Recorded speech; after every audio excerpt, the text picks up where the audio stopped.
ये कहानी एक सच्ची घटना है। पढ़कर रोना आ जाएगा, धीरे धीरे पढ़िएगा। मैं जैसे ही गांव से पटना के लिए निकलने वाला ही था कि पप्पू दौड़ता हुआ मेरे पास आया। विनोद चाचा, गाड़ी में जगह बा का?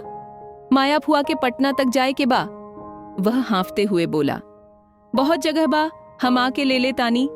मैंने कहा, माया शिव काका की इकलौती बेटी है, 3 भाइयों में सबसे छोटी।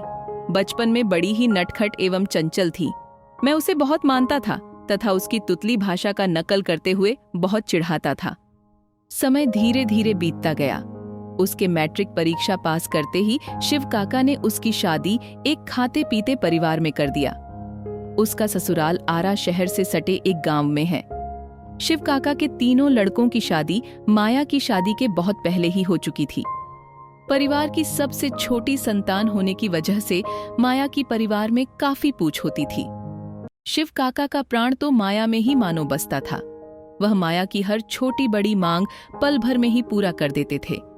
मैंने शिव काका को कई बार कहते सुना था, बेटा पर के बेटी पहाड़ पर के खेती, छोड़ पिया खेती खेला पिया बेटी। कहते हैं ना, समय सदा एक सा नहीं रहता है, कभी सुख तो कभी दुख, कभी मान तो कभी अपमान। यह तो नियति का अकाट्य नियम है। शिव काका की एक लंबे एवं असाध्य बीमारी की वजह से मृत्यु हो गई। खबर मिलने पर माया गांव आई थी। रोते रोते उसका बुरा हाल था। उसके बाद से मायका में धीरे धीरे भाई भौजाइयों के बीच उसकी पूछ कम होने लगी थी। जो भाई शिव काका की जिंदगी में मौके बेमौके तीज त्योहार के अवसरों पर दौड़ते हुए माया के यहाँ पहुंच जाते थे, अब उनकी मृत्यु के बाद उसकी तरफ आंख उठाकर भी नहीं देखते थे। बाद में शिव काका के लड़के आपस में बट गए और काकी को खोरीश में मात्र 1 बीघा जमीन संयुक्त रूप से देकर इन लोगों ने अपने कर्तव्य की इतिश्री समझ ली। लेकिन माया को जब भी मौका मिलता वह अपनी माँ के लिए नए नए कपड़े एवं जरूरत का सामान लेकर पहुंच जाती। मैंने एक बार उससे पूछा था, माया भाई भौजाई लोग पूछ करेला? का कहत तारा भैया, 1 गिलास पानी तो पूछ बे ना करे ला लोग। बोलते हुए उसकी आवाज भर आई थी।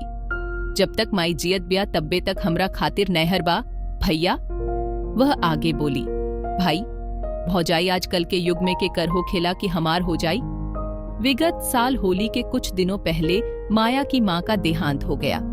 उसके बाद वह पहली बार गांव आई थी। यह जानकर कि माया गांव में आई हुई है, मुझे बहुत खुशी हुई। मैं पत्नी के साथ गाड़ी लेकर उसे लेने पहुंचा। वह अपने दरवाजे पर चुपचाप अकेले उदास खड़ी थी। मैंने गाड़ी का पिछला दरवाजा खोला और वह गाड़ी के अंदर बैठते ही मेरी पत्नी के गले से लिपट गई।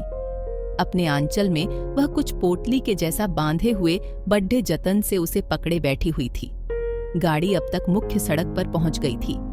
मैंने अपनी पुरानी आदत के अनुरूप माया को चिढ़ाते हुए कहा, भौजाई सब पूरा खोइछा देले बा लोग। लेकिन यह क्या? माया अचानक से रो पड़ी और आंचल में बंधी पोटली को माथे से लगाते हुए बोली, विनोद भैया, ई घर के दरवाजा के आगे के माटी हा का पता? अब ई गांव में कभी आयम की ना? कहानी पारिवारिक रिश्तों को समेटे हुए है, जिसमें जाहिर है कि हर प्रकार की यादों का संगम होता है। इसलिए ही सबको एक करके परिवार और परिवार के लोग बोला जाता है। कथासार अच्छा लगे तो कृपया अपनी प्रतिक्रिया अवश्य दे और पेज को लाइक फॉलो करके हमारे उत्साहवर्धन के साथ साथ पेज को सपोर्ट भी करें।